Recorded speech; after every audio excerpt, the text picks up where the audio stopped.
Hello everyone, today we are going to learn Micro-Bit Smart Car 3.63 Project Photoresistor. By the way, this kit comes from Keyestudio's KS4036F. We open the product wiki to find the tutorial instructions.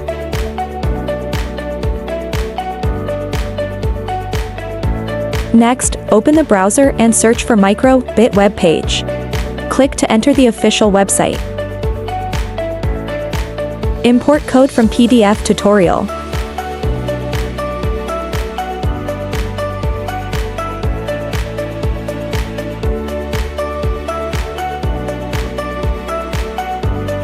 Connect the development board via USB.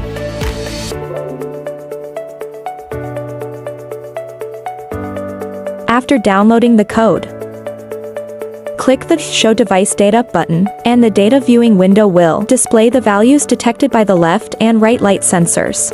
Thanks for watching, see you next time.